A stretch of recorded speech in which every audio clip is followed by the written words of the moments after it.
Hello, Eric. Sorry, that was an ad popping up. How are you, friend? I'm very well. How are you? I'm good. Hey, I want to start things off with a big thank you. This and you represents a little bit of a change in my channel and the direction that I wanted to take it. And I had a short list of people that I wanted to reach out to, not to interview, um, just because I love their message and I wanted to share it. And I approached you with a little bit of trepidation. I was a little nervous, um, most especially because of my own awakening experience with Douglas Harding's headless experiment several years ago.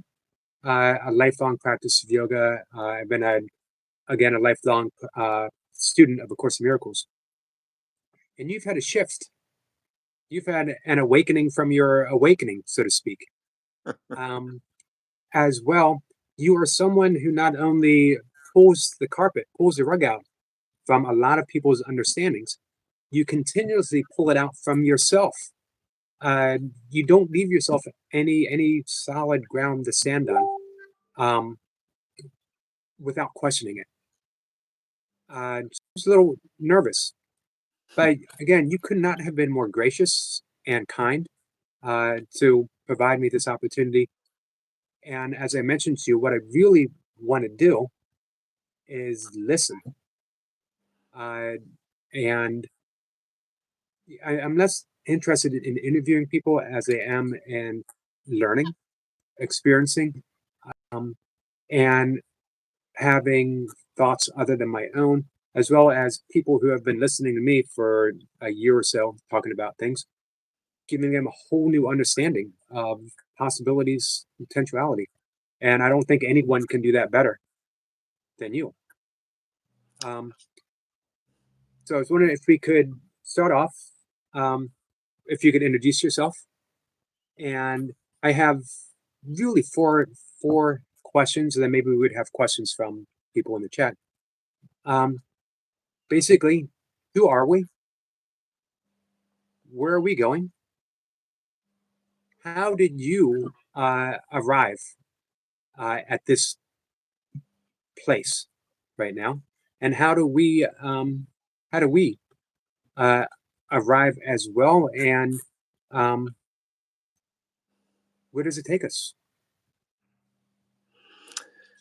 Great questions. Well, I can introduce myself to the folks that are watching this. I'm Tim. I'm 66. I find life incredibly mysterious, bittersweet, where I'm on this strange journey. I wake up every morning wondering what it is. And I've spent the whole of my life examining it. And that's led me to a lot of experiences that get called spiritual. And in essence, what I mean by that is simply moments when you feel there's more going on than just the socio-biological life. And I think the socio-biological life is amazing enough, but then you go, I find myself without any doubt going, oh, there's something more going on here. What is it? And how can I experience more of it? How can I share it with others? And that's led me to write a lot of books. I had an awakening when I was 12, which was the real experiential beginning. 35 to be exact. 35, yep, 35 books. And most of those really are, I think there's been the journey that I've had, Eric, has been having these experiences and then reaching out and going, who else is having these experiences? And then finding all of these different traditions and individuals and teachers and blah, blah, blah. And trying to see what they were all saying, and then writing books on the history of spirituality, going, look, these are all people who are having these experiences, interpreting in similar sort of ways, the kind of perennial philosophy idea, that there's a commonality here. And then I think around 25 years ago, maybe turn of the century, I started to think that I should not be writing about these traditions, but I should do what my heroes did or try to, which is to reinterpret it for the next the new age. I don't mean that in necessarily a cosmic Right. sense, just that it's going to be a new age. It always is.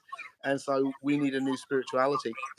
And I think I did pretty damn well. And I'd say the high point of that was the book I did called Lucid Living, where I really felt like I expressed this perennial philosophy in a new way.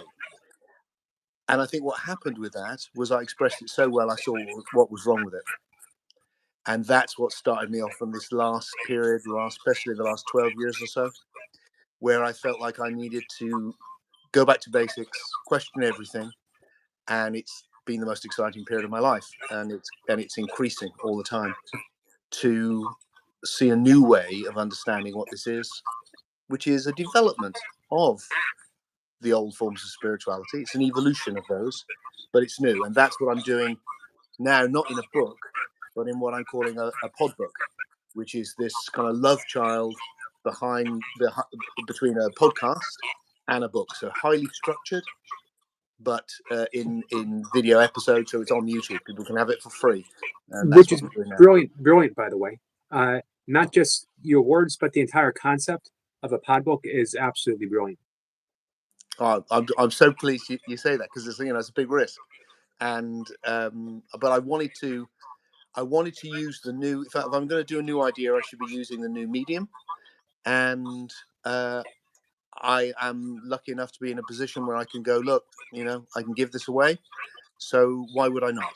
And I just want to, I'm getting older. I just want to reach as many people as I can.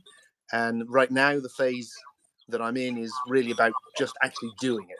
So every day, I've been doing it all day today, all day yesterday. I'm just working out how to say these things, and then waiting to see what people make of it.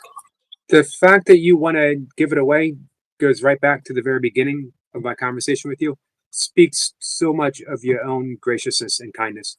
And I just want to mention that people in the chat that you can go to Tim Freke's YouTube page, and he literally does give so much away. His words are insightful, but really, your YouTube channel is a work of art, Oh, and I absolutely love it. I do have a question. yeah. That when you invite your audience along with you um, on your journey, has there been a backlash from the non-duality people who may have had their first non-duality experience through your work, and now, as I told some friends, I don't get the it does not seem to me that Tim is anti non-duality.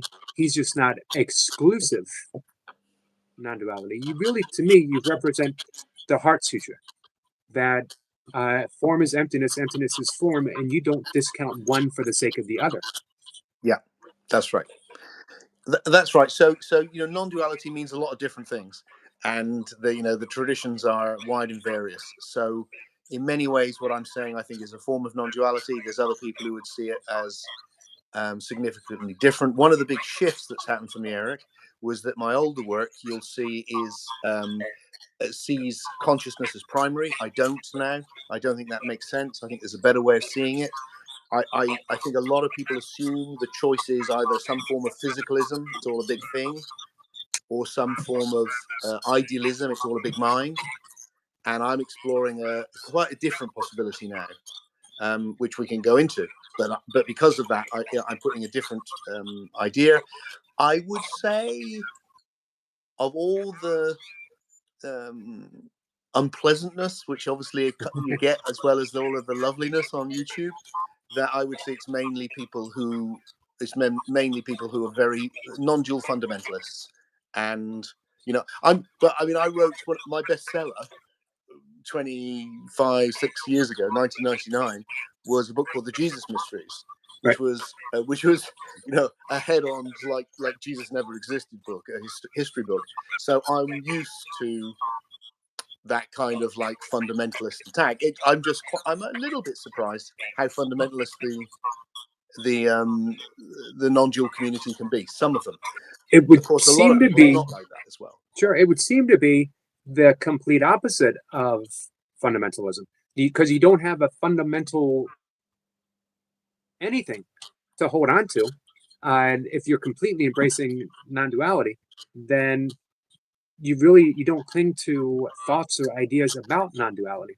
It's one of the things I fell in love with the practicality of Douglas Harding was Yeah. point to your emptiness, realize it, and then live your life. Because not only are you the emptiness, but your capacity for everything to be at once. So nothing needs to be denied. And I love that about your message. I just watched a short yesterday where you said life is hard, and you don't deny it. You're not in some place where you're saying that I've arrived at this place where I sense this absolute nothingness, and life is um, nothing is happening to no one. Yeah, you see, I had a great pleasure of meeting Douglas before, when he was quite old, before he died, and he was a lovely man, and it was a very interesting time. But I am not that interested in the nothingness. I think the nothingness is a one word you could use for what I call the ground of being. There's a fundamental oneness which has no qualities, I don't think, other than being. It's just what makes everything one, and you can see everything as a process of becoming. The way that presence of being has become everything. Um,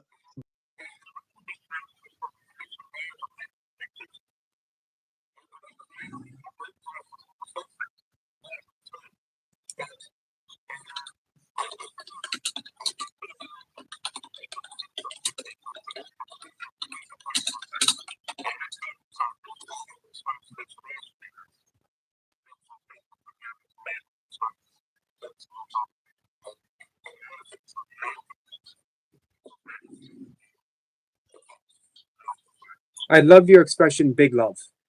yeah, good. Thank you. Yeah, because that's what it feels like, you know. So to me, it doesn't seem like you've abandoned anything. That you're just continuously experiencing and then reporting back on the Yeah, experiencing. yeah, that's definitely right.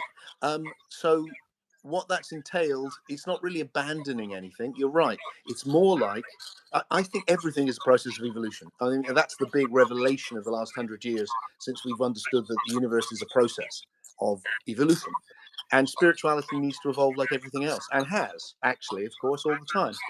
So now it's about where is it going to go next. And so what I'm doing is really taking these perennial experiences and going, okay, what is that exactly then? What is that experience of there's a vast loving intelligence? Is it a creator at the beginning, or is it something else? I think it's something else. You know, what is that experience of fundamental oneness? Does it negate the self or not? I don't think it does. And so on and so on. When we say there's no when we experience timelessness, does it mean that time doesn't exist? No, I don't think so.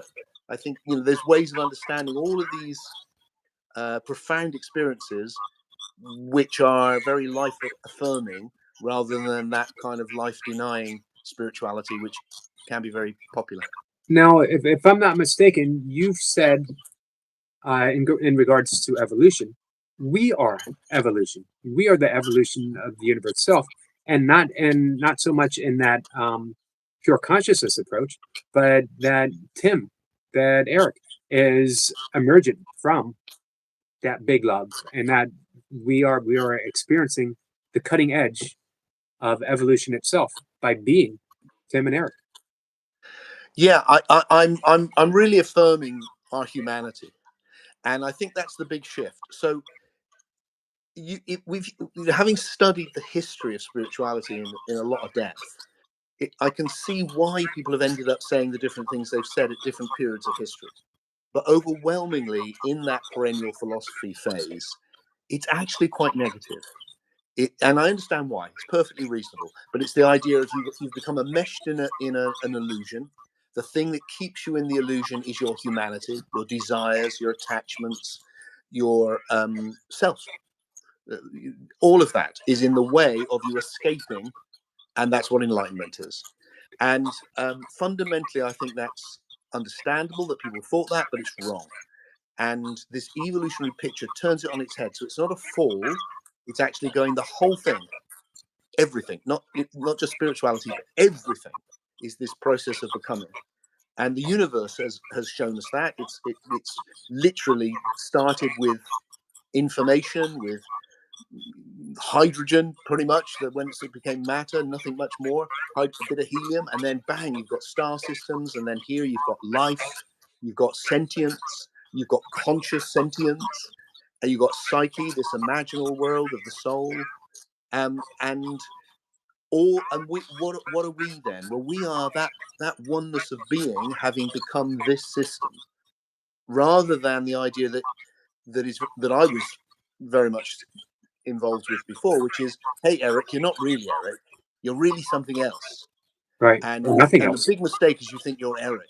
And if you could just get rid of Eric, or stop believing it was Eric, or just see through Eric, you would realize you're this something perfect, something else. I have tried. And now it feels like, no, you're Eric, far out. Isn't that amazing? And you're an expression of this process of becoming. I don't think death is the end. So you're on a long journey. You're part of bringing this to a new level of becoming, which is where I think the big love is. I don't think the big love's in the nothing. I don't think there's anything in the nothing. That's why it's the nothing. The big love is on the cutting edge. So that's why when we rise up when we can learn to process reality in this very emergent way, that's when there's more beauty, more love, more aliveness, because we're doing that. And that's why we like it, because it's right on the leading edge. What I love about that is um, taking it to the Vedic neti neti meditation, where Mm-hmm. we say, not this, we do the negative. We negate Yep. everything. Yep. We never take the time to add anything back in. And you've negated and negated and negated, and then you said, but let's try this on and Yep. see how it fits. And you arrived at this really a unique and beautiful message that affirms uh, this aliveness. Yeah. Because if you want to, you see, it's like you said, I haven't abandoned anything. So it's very inclusive, because I'm going, look, it's both. It's like, if you want to focus your attention right now on what makes everything one, then you can, it's like every quality is not what makes it one, because that's what makes it individual. So if you pull away, you go, not that, not that, not that. What are you left with? Well, everything exists. That's it. I mean, it's kind of obvious. It's not. It's almost too obvious to be. But it's the isness. The Zen people talk about. It's like, so there's something which simply is and has no other qualities, and it's no thing, because it has no qualities. And if you want to find that, then neti neti is really good. And it's really interesting thing to find, because it brings then you go, oh, I am also that. Then I am that, you are that, the tear is that, the air is that, everything is that one thing. And so that one thing as Tim is meeting that one thing as Eric. And when you get that, that's a big shift. That's what I call the unividual shift. Now you start becoming an individual, but conscious of unity. The difference for me from where I might have been some time ago is I'm an individual conscious of unity. I haven't lost my individuality. It's actually gone to a new level, because I'm now conscious of, oh, right, I missed that. Everything is also one. And I'm arising from that oneness. And that oneness as me can look at itself and go, what are you? And have conversations on YouTube, and be aware of the psyche, the imaginal, have spiritual experiences. But it's Tim. It's that oneness having arisen as Tim that can do that, or as Eric that can do that. And so the individual becomes not the impediment, but the foundation from which these new levels of spiritual experience open up. And that's the flip. That's where I was a gentleman in Japan when I was there, and I go there. I've been there a fair few times, and he said when he got it, he went, "Oh, it's like a Copernican shift. Like Copernicus came along and went, no, no, no. What people were experiencing has stayed the same." But he's suddenly gone, it makes more sense. Can you see? The sun is the center. and the earth goes around the sun, not the earth is the center and everything goes around the earth. And it's a bit like that. It's like, no, not we've all fallen from something and need to get back, but rather everything is emerging onto more and more and more emergent levels. And it's the individual is a very emergent level of that process, which enables these spiritual experiences and is the foundation, not the impediment. So has consciousness emerged from that? Let's call it a spiritual evolution. Um, from where? How does consciousness fit into this? Because I heard you say Yeah. you don't think it's fundamental to. No, I think the fundamental, when I said earlier, look, that people seem to tend to think, I did, tend to think the options are some sort of materialism or physicalism, it's a big thing, or some sort of what gets called idealism, philosophical idealism, it's a terrible word, which is basically, it's a big mind.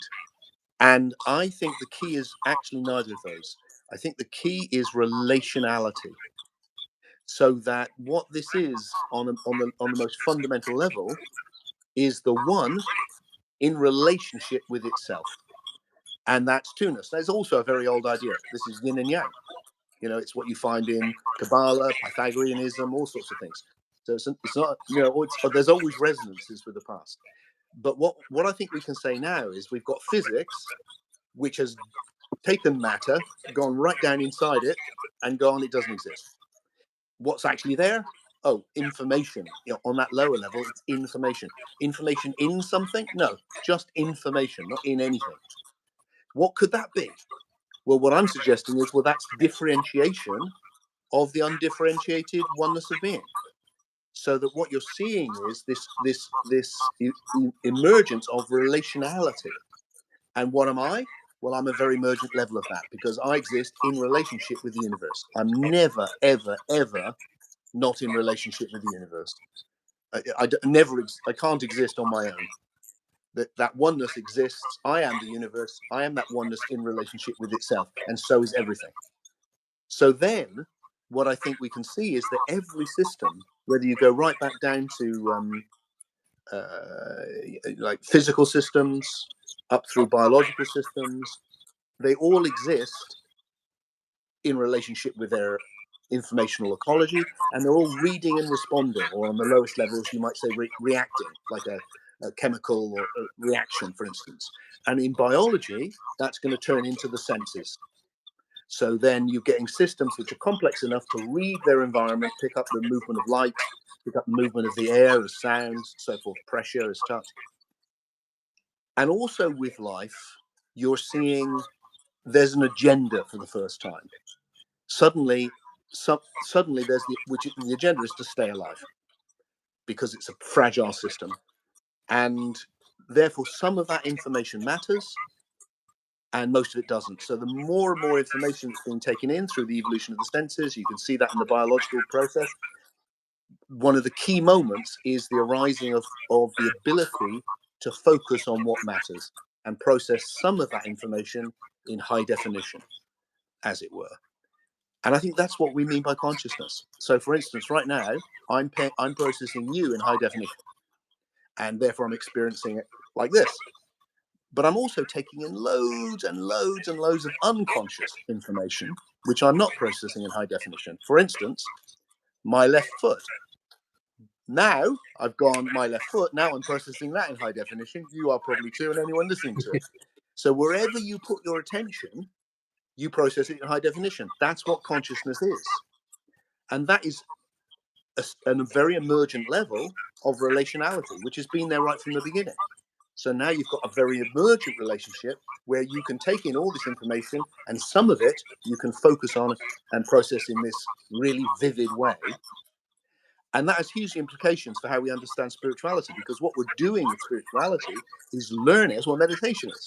You're learning to harness that ability to focus your attention and make things conscious. So when I said earlier that there's a oneness of being, part of what I'm doing and what I'm teaching people to do is go focus your attention on that.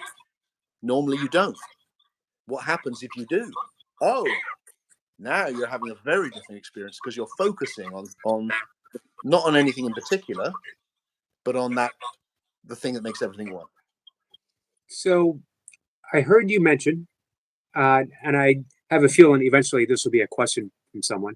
And I heard you mention in one of your shorts as well. So it's twice I've heard this today from you. We don't die. What Yeah, is it? What is it that doesn't die? Who is it that doesn't die? great Um, question. so let's start with that. Okay, big question, but let's have a go.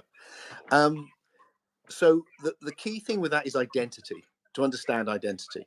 So what I'm suggesting, I probably need to say a little bit about time. This is a process of becoming or forming, in which there's a continual novelty. New things form based on the past. Have a look. Oh, there's a new moment, and it's the past reworked. Oh, and here it is again. Never happened before. It's the past reworked. What I'm suggesting is that's what existence is. It's a process of the realization of ever more emergent possibilities based on the past. But the what has formed, it hasn't gone, it's formed. So that the past hasn't passed, it's accumulated information. So that this moment here, it has this characteristic because it's being conditioned by everything that's already formed. So you're you because of everything that's made you you. That's your past. You're a process. Same with me. So you're meeting everything that's ever happened to Tim and everything that Tim's ever been, and I'm meeting everything that Eric's ever been. And then back, actually, to the evolution of mammals, to the evolution of life, and everything. So without everything that's ever happened, this moment wouldn't be what it is. So your identity, I'm suggesting, is relational. It's your past. It's the relationship of you as a system with your past. So what I want to say with death is that what I call a passivity system, a system of informational that repeats based on the past, which makes you you and me, always in a new way, continues. And what I mean by that is, if anyone listening now just pays attention to what they're experiencing, you will absolutely for sure be experiencing two completely different types of experience. You'll be experiencing the sensory world of the body, and you'll be experiencing the imaginal world of the psyche. Psyche just means soul. They're the same word from different languages. So this idea that you're a body and a soul, which goes back and back and back and back and back, is merely a statement of the obvious. You experience two levels of reality all the time. So the continuation, it seems to me, the question about death is, when your system, which is at the moment a psychobiological system on these two levels, when the biological bit fails, when that doesn't work anymore, and you're not sensing the world, is it possible that the imaginal level that you're experiencing already continues? Is that possible? And what I've been presenting with the philosophy is, I think it is, and this is why. And we can maybe explore why. But right now, the point I want to get across is this: what you see with the literally hundreds of thousands of reports of near-death experiences, for instances, is people experience the imaginal world, and it's an ecology of psyche or soul, just as the biological world is an ecology of biology. And that when the body bit of the system doesn't work, that becomes vivid. Not a surprise. If you go to sleep, so you're not taking in sensory information, you can have dreams so vivid that they're realer than real. Why? Because you're paying that focus of your attention is now in the imaginal. If you do shamanic journeys, it's like that. If you take psychedelics, it's like that. So if you pay attention to it, it becomes vivid. Looks like what's happened for people when they've died, they're brain dead, literally, is that part of their system carries on. So what survives? Not some soul-y bit or some extra special thing. What I would say is what's going to survive after the death of Eric's body is Eric. It's going to continue. You're experiencing both worlds now. It's just you won't be able to experience this one because you won't have eyes and ears that are working. But you will have your ability to sense, or in the psyche, and that will continue. I think that is plausible. And then I think there's ways we can understand how that can survive without the body. But the underlying idea, just in short, would be it's evolved to do it because everything has evolved. So if the psyche or soul is immortal, it's because it's evolved to be like that. So we could, in that imaginary realm, also consider evolution a continuum, even from there, Yes, that there. everything is. That's the big idea, Eric, that I'm exploring. The big idea, the simple idea is, what if everything, with any quality whatsoever, from your dream last night to a humpback whale to the number three, everything is part of one process of forming. It's just one ontology, just one thing. It's just that it doesn't end with biology. It goes into this realm of the psyche or soul, which is the most emergent level of it. And that's what spirituality has always been concerned with. So it becomes like, oh yeah, different disciplines of inquiry explore different levels of emergence. I like how Robert Saltzman often says, "Awakening never ends," and that's really the ultimate sense of what I'm getting from you is that Yeah, awakening, or we could substitute it with the word evolution, yeah, never ends. So where are we? Do you have a sense of what the direction of our evolution might be headed? yeah. Well, I find it. I mean, there's a lot of problems always.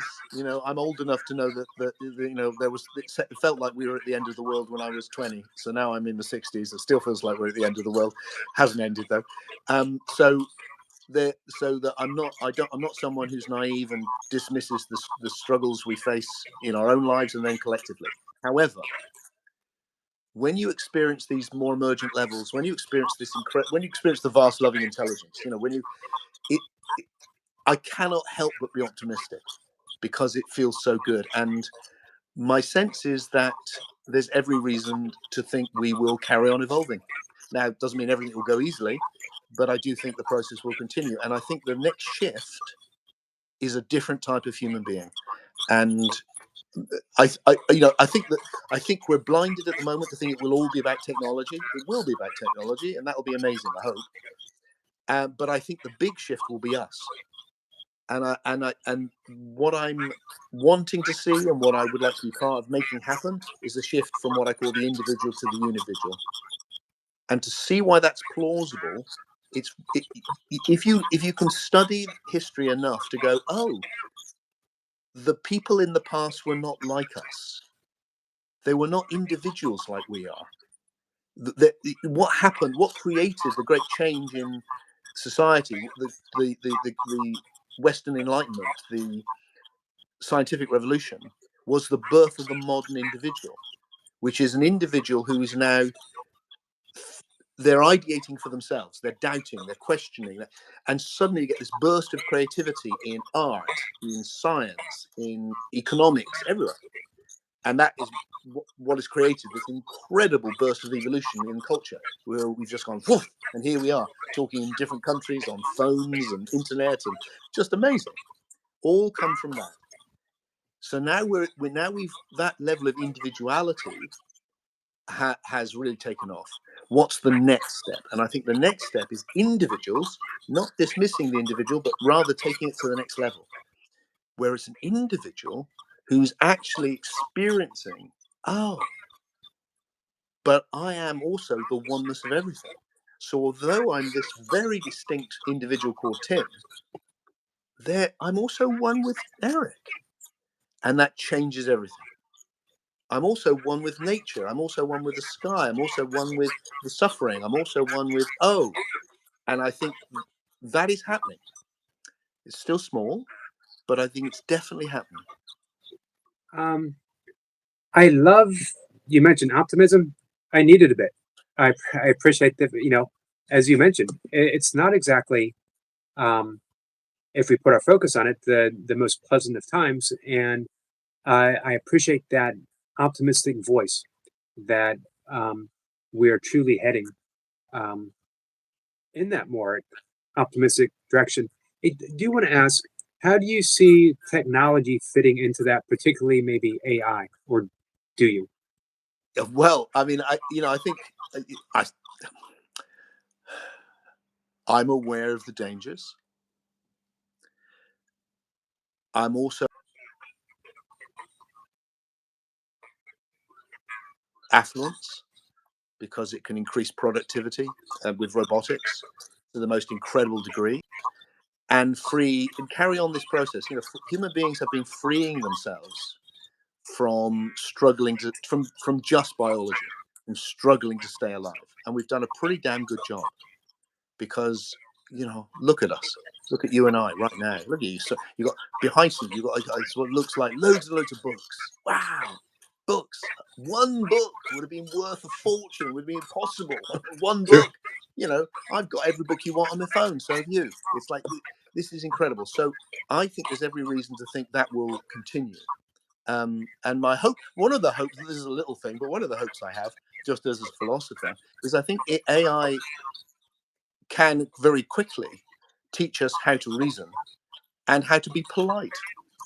Because what I love about AI when I use it is it gives me if I ask it questions about anything, it gives me a very balanced, generally, view. And I think if we can get that can help us connect. That can help us engage with each other better and with respect. And one of the big challenges we're facing right now is there's been an explosion of individuality again. It's like you've got this access. You can talk to the world. Anyone can talk to the world. I mean, just think, that's unthinkable. You know, in my own lifetime, to be able to get a book in print was really hard. To get on the TV, when I was young, there's two channels. It's like, but now anyone pretty much can talk to the world and may get picked up and run with. So that is a huge level of individuality, massive, and individual creativity. The downside of it is a bit chaotic because every single individual ideates in a different way. That's what makes them an individual. So what that's throwing up is, oh, right, so we need to get really good at communicating with each other with benevolence, with love, with respect. So that I think is one of the next big steps that we need to master is how we do that. Since you've mentioned individuality quite a few times, it's going to give me an opportunity to plug Deep Awake, which Yeah, is wake up to oneness and celebrate your individuality. The first book I ever bought of yours was it's on the shelf back there. Your book on death, the compilation, and you mentioned your book on Jesus. You actually had three in a series. yeah, yeah. Um, and I've loved traveling with you. The journey that you've taken everyone on, uh, from shamanism to the mystics to books on Zen to the Tao Te Ching, and all the way up to here. And I really think that you're on, at this point, you're on the leading edge of something that hasn't been expressed in such a way before. That you've had all these building blocks and you used them and they served you well, but they weren't the thing. Yeah. Um, and I, that I think thank you, and I think that's right. I mean, I feel very just like lucky, excited that I could be here doing this. I would never have guessed it would have come to this, and that it would be that that it would seem like the philosophy holds together so well and supports it. Everything supports itself to the degree it does, and that I could push it so hard. I pretty much stopped, Eric, for 8 years to just ask questions every day, and that's why this project I'm doing, it's massive, it's big, I'm going to be doing this for a year more, because there's so much I want to weave into it that all holds together and holds everything up. And what's interesting to me is I can see all of those. It feels like a synthesis. So one of the big things is synthesizing scientific knowledge and spiritual knowledge. That's one of the aspirations that I have, and I'm finding a new way to do it, because I think the current ways that people try and do it doesn't work. Usually it's a way of kind of hijacking science and trying to make it spiritual, and I don't think it works. But this idea of one process of emergence, that allows me to do that, because they're addressing different levels of it. But also, when I said, look, the beginning, to me, there's not God at the beginning. God is, there's nothing. The beginning is oneness. It's information. It's the one as two, the bit, this or that. It's like, it's maths. It's at the beginning. It's what we study with maths. It's simple, and in a way, it's like going, but that will lead to, I think, the emergence not just of us as psyche, as soul, but also to the coming together in communion of psyches and souls to form a super psyche or a super soul, which I think is what we experience as this vast loving intelligence that in the past has been called God.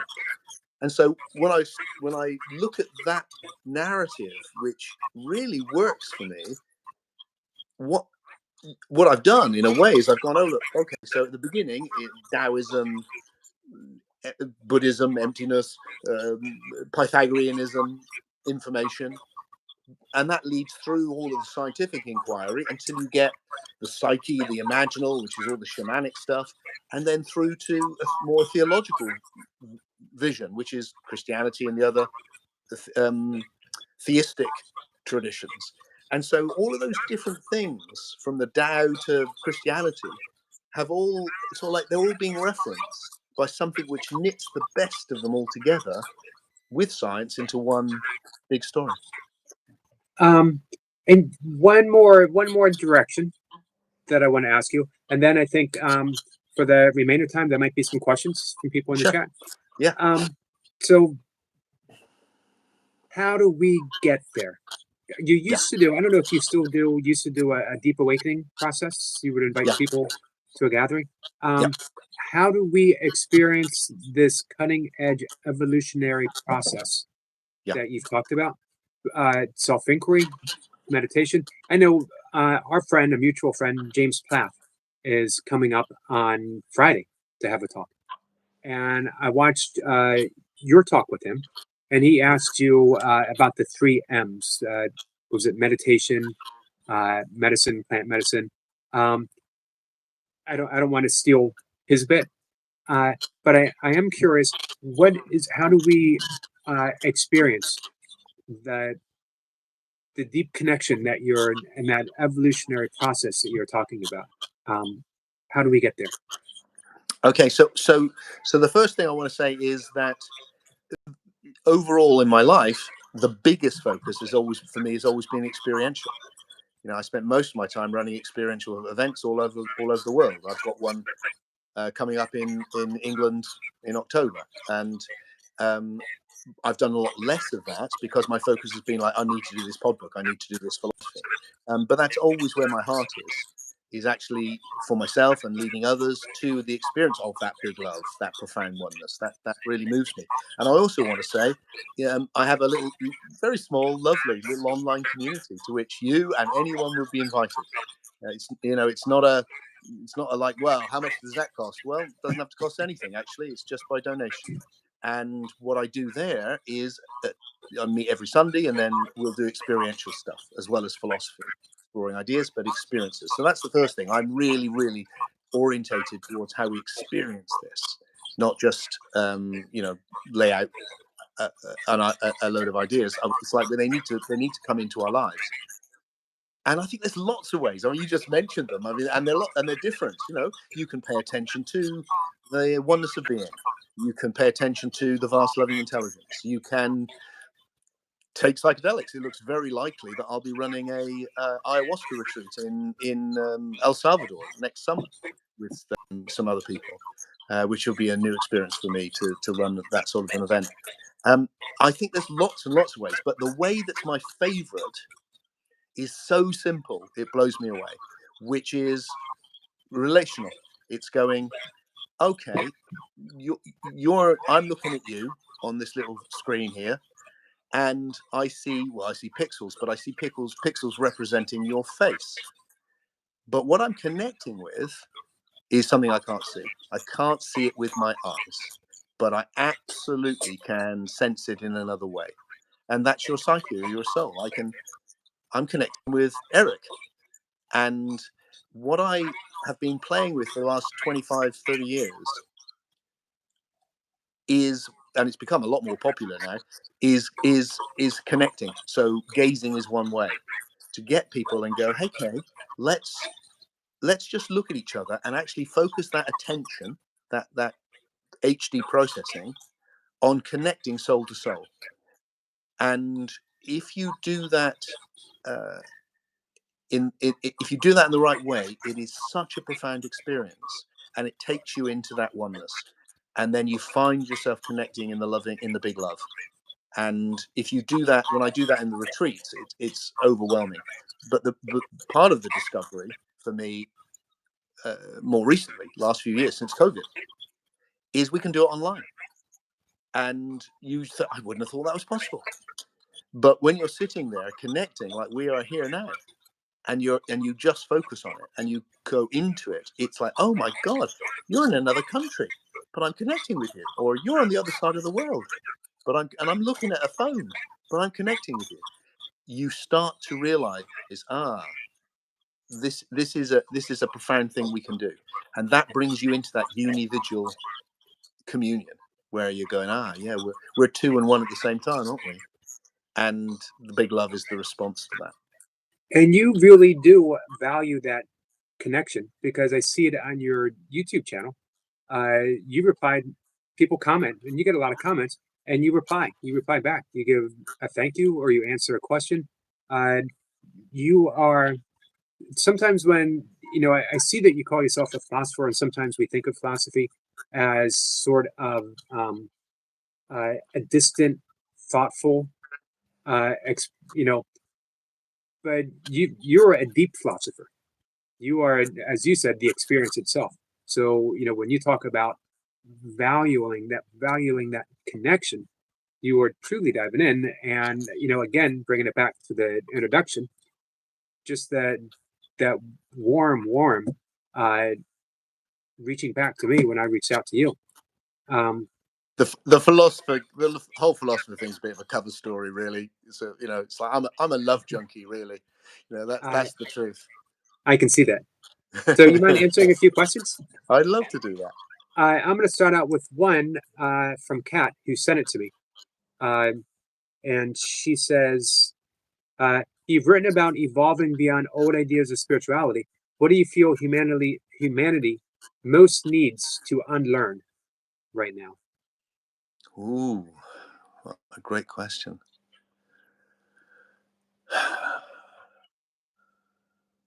I think it's I'm not sure if this is learning but it's like, I think I've already touched on it. It's like the big jump forward has been the individual, and now we're facing the dark side of the individual as well.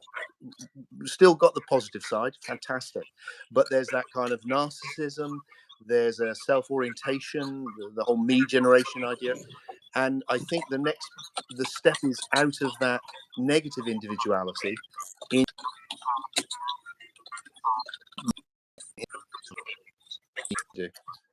so we're willing to serve, to give ourselves away in the service of something greater than our individuality, and in so doing become a much greater individual. I love that. Strikes me as karma yoga, as being in Yeah, service. yeah, Uh, yeah, yeah. And in that spirit of, I want all of it. I'm very greedy. I mean, the three traditional yogas, I'm like, yeah, all of them. right. Why would you not? Why would you not want bhakti, love yoga? Why would you not want raja yoga and focus and all of that, and gnana yoga, and focusing on how to best understand this, and then action? All of it. It's like, take your humanity and turn the volume up. Our friend Miss Flipper. By the way, Miss Flipper comes up on my live stream with me every Monday, and we talk all things Course in Miracles. And she's a lovely, lovely lady living in Rome, as a matter of fact, an American living in Rome. Wonderful. She says, is there any myth Tim particularly relates to, identifies with? Hmm. Well, I've spent a lot of time studying Gnostic mythology and writing about the Jesus myth, because that was a huge part of my life. So I think that would have to be the one, and that is, I mean, I think it's the ideas there need updating, as I've been discussing, but the story, that emphasis on love, the and self-sacrifice as well, and the service of others, just beautiful, and forgiveness. It's just a great story that has been. I mean, we can't get into this now; it's too much. But I think it's a development of ancient pagan myths, and it goes back a long, long way. And it's initiatory. It's about how we come to the next level of our humanity. And so, what I'm doing here, I think, is trying to take it forward again. Our friend Heart Matters says, what relationship do you see between actions in the present and results in the future? I think the future is really important. I think it's lovely to enjoy the moment, and there's a lot of emphasis in spirituality of be here now and all of that. But I understand that. I like it, but also the future, preparing for the future, really important. One of the things I felt for myself, just the other day, actually, I thought, yeah, it's very good to find your inner child, but maybe you need to find your inner adult. Maybe you need to grow up a bit and take responsibility, and that's very much about the future. And as a father, my kids are grown up now, but as a father, that was about getting my kids out of the moment and into thinking about the future. So I think that's really, really important.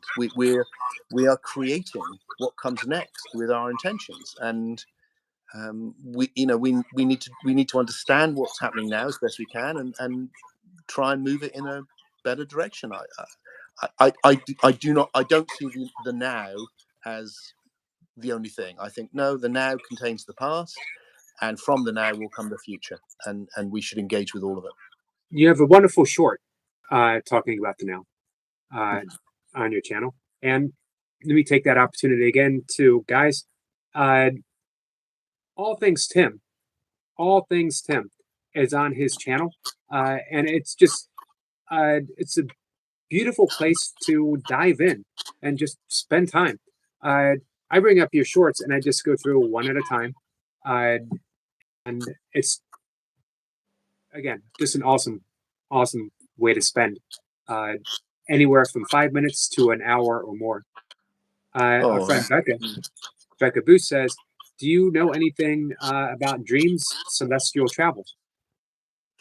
yeah, I think it's something which fascinates me, and we need to understand how that's possible. Something I haven't talked about tonight, and which would be too big to jump into too deeply. But I think one of the ways of understanding the psyche is that it's evolved as a new sense, that it's a way of sensing information, just like the eyes are and the ears are. And that just as what we sense with the eyes, we see as colors and shapes, and sounds as pitch and textures and volume.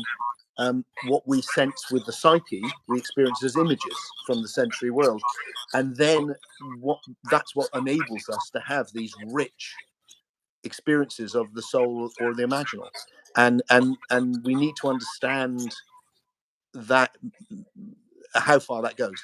And I think it does go into all sorts of what gets called astral travel and out of body experiences and psychic experiences, picking up on each other, communication with the dead. I think all of these things we can understand within the one paradigm, if we do it in the right way. That leads directly into a question from William Hart. Says, do you think it's possible to have lived life more than once? Yes, I think it's very likely. I think the weight of evidence is pretty strong. I think the problem with all of this is, can we come up with a plausible account where it just doesn't feel like, that can't happen. I had a moment listening to Richard Dawkins, who's a brilliant man. I very much admire, the biologist. And there was a moment in one of his interviews where someone said to him, "Do you think you could survive death?" And he just looked so tired And he just went, look, it's just impossible. And it was a great moment, really, because it was like, okay, Richard, that's the problem. If you think it's just impossible, you can't investigate it.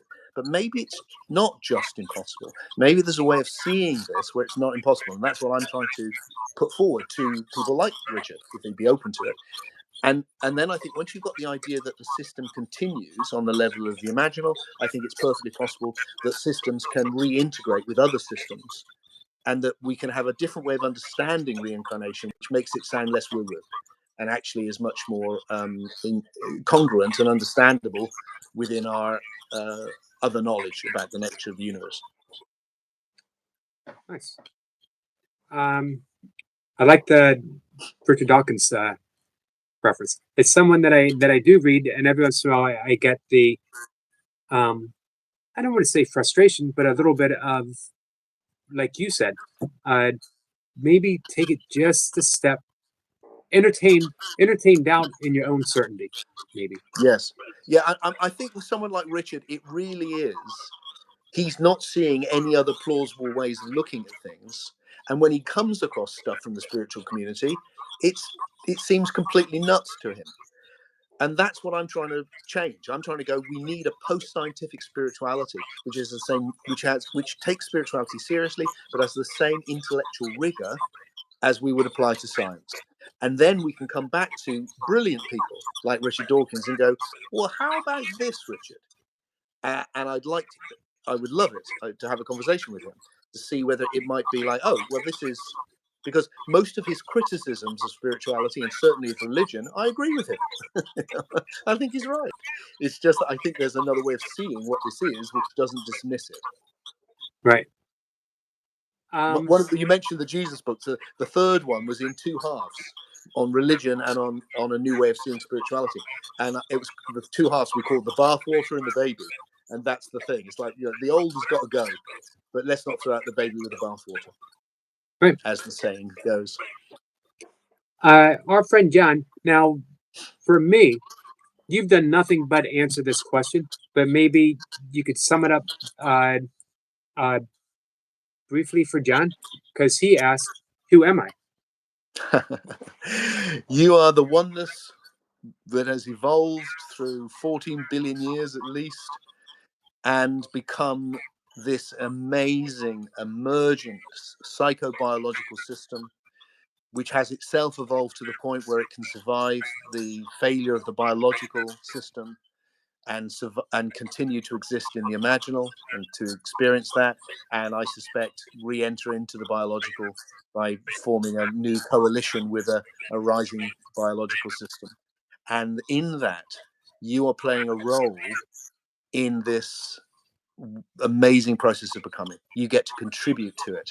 And perhaps the sweetest thing of all for me is that you can play a role in the arising of God, because I think God is this vast loving intelligence that's forming through us coming into communion, so that when we come into communion, when you come into communion, you start to bring your individuality into the big mind. So not a big mind at the beginning, but rather the big mind made of what? Made of little minds.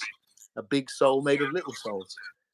That just like my body is made of lots of individual cells, so that there's something greater which is forming, which is made of individual souls, and we get to play a part in that. And that's, I think, the essential spiritual message, that we can do that. That was beautiful, and I'm glad you didn't say that at the beginning of the conversation, because all I could say afterwards would have been, "Thank you for coming, Tim." I really, because you did. I asked you if you could sum it up, and you did perfectly and beautifully. Squirrel Sniper says, "What is the true purpose of the space in between our thoughts?" I don't think there's any true purpose to it. I think our thoughts are imagining talking to ourselves. And it's the way we can reflect on how we ideate, how we categorize the nature of our experience. It's a very emergent thing to think. Brilliant. We've learned to speak, and then we've learned to speak in the imaginal to ourselves. Of course, just as we can speak rubbish out loud, we can speak rubbish to ourselves. but essentially it's a wonderful thing. And we can pay attention to not doing it. And that's where we can listen to the silence between the thoughts, or we can just quiet the thoughts down altogether. The problem with thinking is simply doing it at the wrong time. It's like, if I'm in bed with my wife, I don't want to be thinking about philosophy. I want to be with her. And so if I want to be with God, I don't want to be talking to myself about something else. I want to just be with God. Sure. And that's where we put our attention. But there's other times when it's really, really, really great to process. And that's talking to ourselves, or just like I'm talking to you. I think you might have just explained why I'm divorced, Tim.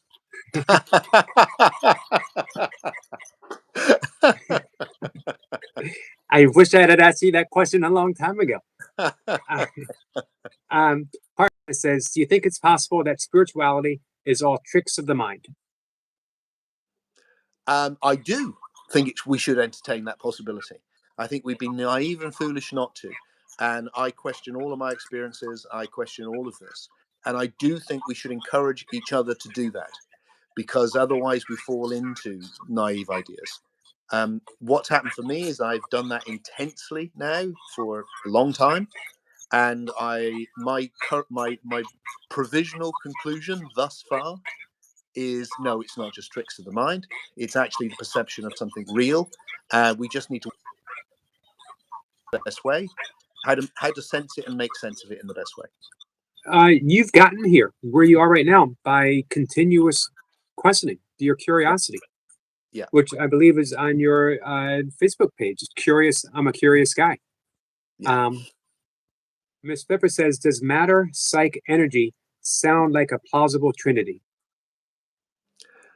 I think, yeah. I think energy is a tricky one to understand, because energy is relational. It's kind of how things happen in the universe. But I would talk about it more as that the primary.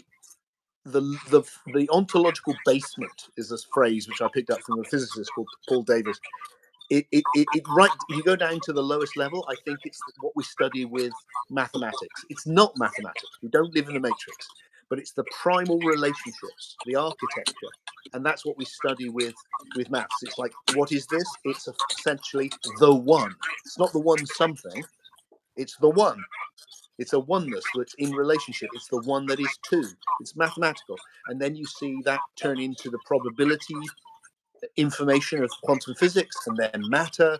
And then from matter, you get basic life, sentience. From sentience and consciousness, you get psyche. And from psyche, I think you get the vast loving intelligence. So I think there's a whole spectrum, actually, of emergence. I think we'll do one, maybe two more questions. Our friend Becca said, is there such a thing as soulless people? Sorry, I missed that. Less, without a soul. Soulless? Yes. No. Well, I don't know that they'd be a person if that was the case. It's like I've never met anyone anyway. It's fundamental that human beings are experiencing these two levels.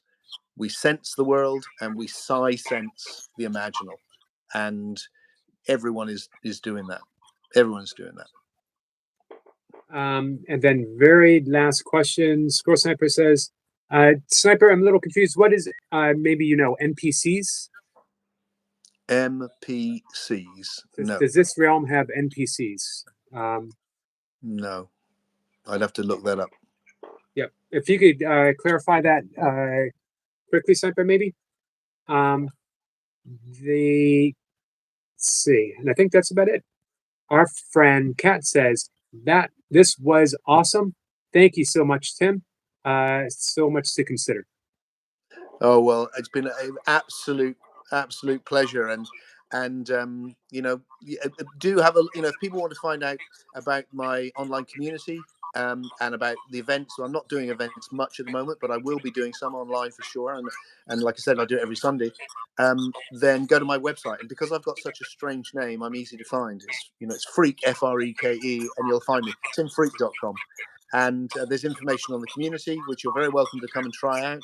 And also, if you want to know when I release new stuff, including stuff which isn't on my YouTube channel, join my newsletter. and then you'll get a newsletter every now and again saying, look, here's this, what do you think? Here's this, what do you think? And we're in communication. Oh, NPC stands for non-player characters. Ah, yes. See, I'm a bit too old for that. Me too. Yeah. Yes. Do I think so? No. I have no reason to believe that. I don't think we're in a computer game. I think AI is a great metaphor, though, for us to understand the nature of the forming. That just I think it's the best metaphor we've got is to go, oh, the universe seems to be like a learning AI system. It's teaching itself how to be everything, and it's taught itself how to be matter, and then it's taught itself how to be living life forms, and then it's taught itself how to be soul, then it's taught itself how to survive the death of the body. It is learning how to be everything, and the great thing with AI is it goes, we don't need to. The old idea was, well, for there to be a universe this amazing, there must be a big intelligence at the beginning. And I think now we can go, no, this is not intelligent design, it's the evolution of intelligence. That's what this is. And that becomes much more elegant and gets over all of the traditional problems of theology, because you haven't got to stick this super being at the beginning. And instead, you've got a natural process where something which could be anything, the potentiality to become anything, because it's formless, because it's undifferentiated, has differentiated into this universe.